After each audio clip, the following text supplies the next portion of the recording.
Baik, di sini saya akan menjelaskan tentang resonansi. Resonansi adalah suatu kondisi di mana getaran bunyi yang dihasilkan oleh pita suara dipantulkan kembali dalam suatu ruangan sehingga menimbulkan semacam gema yang menghasilkan suara yang lebih keras.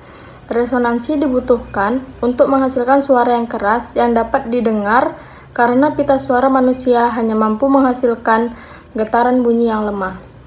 Di sini resonansi ada resonansi dada. Resonansi dada merupakan jenis resonansi dalam teknik vokal yang digunakan untuk menghasilkan nada-nada rendah seperti bass dan alto. Kemudian resonansi tenggorokan merupakan jenis resonansi yang digunakan dalam teknik vokal. Jenis resonansi ini digunakan ketika berbicara. Selanjutnya ada resonansi mulut. Resonansi mulut merupakan jenis resonansi yang teknik vokal yang digunakan untuk menghasilkan nada-nada standar.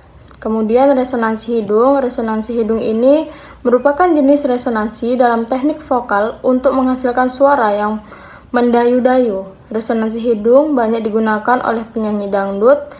Getaran bunyi yang dihasilkan oleh pita suara akan beresonansi dalam rongga hidung untuk menghasilkan suara. Resonansi kepala merupakan jenis resonansi dalam teknik vokal yang digunakan untuk menghasilkan nada-nada tinggi dan halus. Kemudian teknik vokal dalam resonansi dengan cara memproduksi suara yang baik dan benar sehingga suara yang keluar terdengar jelas, indah, merdu, dan nyaring. Selain itu, tentu oleh organ-organ tubuh, mutu, dan pembentukannya. Suara manusia juga didukung oleh beberapa unsur teknik vokal. Nah, di sini kalau kita akan menjelaskan bagaimana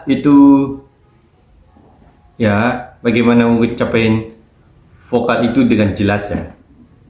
Nah, di sini akan saya jelaskan bahwa artikulasi ini adalah cara mengucapkan kata-kata dalam bernyanyi sehingga mampu menciptakan atau membentuk suara yang jelas, nyaring, bahkan supaya suara yang dihasilkan menjadi indah.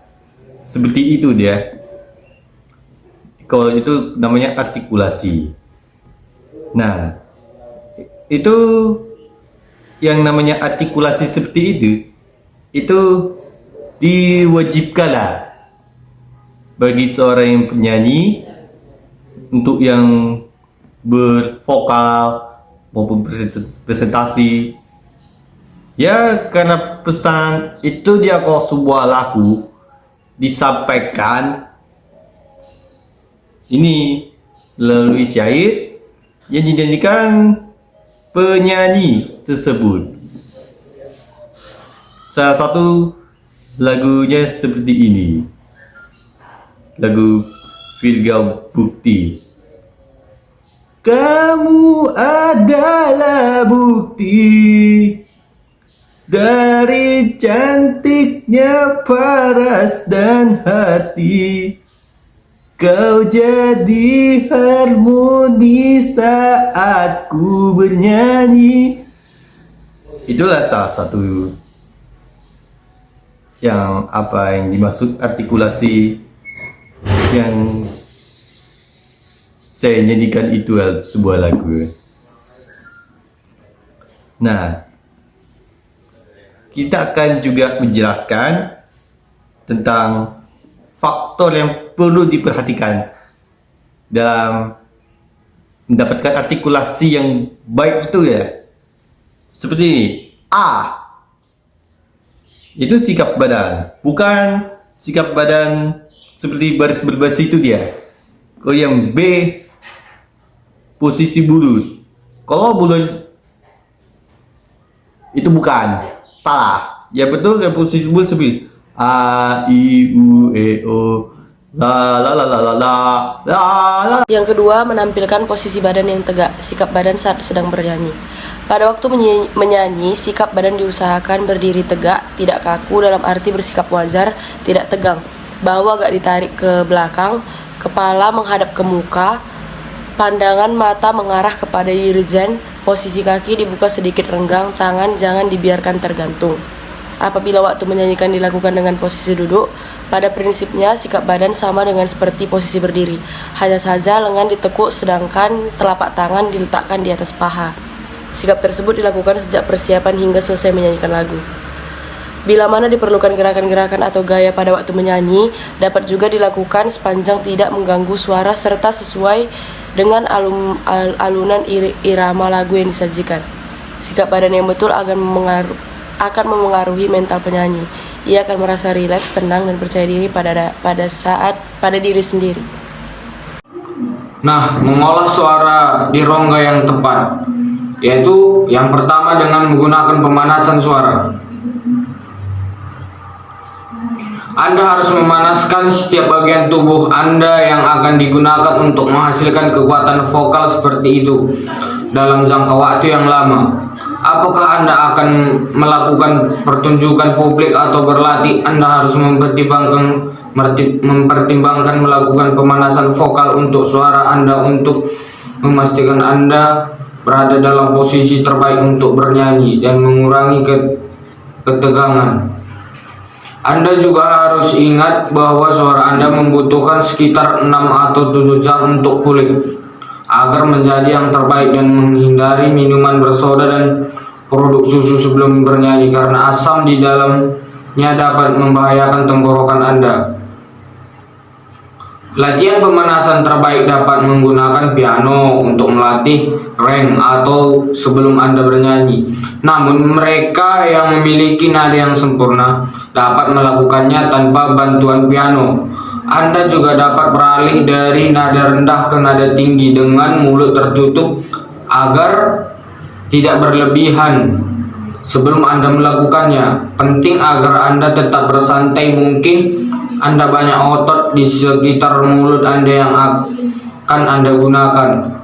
Tidak yang salah dengan mengeluarkan suara kekanak-kanakan, menampar pipi dan bibir Anda bersama, atau bahkan membuat suara mesin untuk menghangatkan diri. Anda harus menyadari bahwa vibrato jauh lebih baik ketika dilakukan oleh suara yang telah dihangatkan. Selain itu, pemanasan berarti suara Anda tidak akan terlalu lelah saat bernyanyi.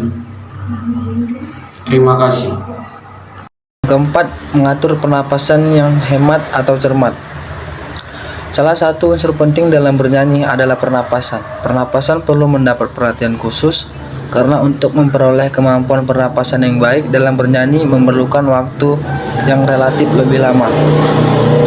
Pada waktu bernyanyi, pernapasan harus diatur sedemikian rupa dengan cara mengambil udara sebanyak-banyaknya dengan cepat, menahannya sejenak, kemudian mengeluarkannya dengan sangat hemat dan penuh kesabaran. Sebagaimana diketahui bahwa suara sebetulnya adalah nafas yang disuarakan. Oleh karena itu, penguasaan nafas merupakan syarat mutlak bagi seorang penyanyi. Sesungguhnya tidak ada satupun yang misterius tentang cara-cara pernafasan dalam bernyanyi, karena tidak satupun cara yang lebih baik daripada cara yang telah dikodratkan oleh Tuhan kepada manusia. Perhatikan proses pernapasan pada seorang bayi yang sedang tidur. Tampak gerak naik turun pada bagian perut sebagai akibat dari kontraksi yang terjadi pada paru-paru. Selain paru-paru, unsur lain yang sangat penting dalam penguasaan, baik dalam gerak-gerik waktu normal maupun dalam keadaan menyanyi, adalah sekat rongga badan atau diafragma yang letaknya di atas perut seperti piring terbalik. Sekat rongga badan merupakan alat penolak yang geraknya maju mundur dalam kontraksi pernapasan. Berikut hal-hal yang perlu diperhatikan. Yang pertama, hindarilah cara bernapas yang dengan sengaja mengangkat kedua bahu ke atas waktu mengambil nafas seperti seringkali dilakukan oleh orang yang sedang berolahraga. Yang kedua, letakkan kedua tangan di atas perut. Hembuskan nafas dalam gaya mematikan menyalakan lilin. Akan terasa adanya tekanan ke dalam pada tempat kita meletakkan tangan. Yang ketiga, ambillah beberapa nafas pendek dengan menirukan cara bernafas seekor anjing yang sedang lari. Pasti akan terasa adanya gerak-gerakan menonjol pada sekat rongga badan. Yang keempat, ambillah beberapa nafas pendek dengan menggosokkan sekat rongga badan ke arah muka atau ke depan, lalu hembuskan udara yang ditiup atau dihisap tadi dengan tekanan pendek dan cepat ke arah belakang sambil membunyikan huruf S. Lakukan latihan dengan menggunakan huruf S ini berulang kali secara ritmis, sambil memperpanjang serta memperluas tarikan maupun pengeluaran nafas.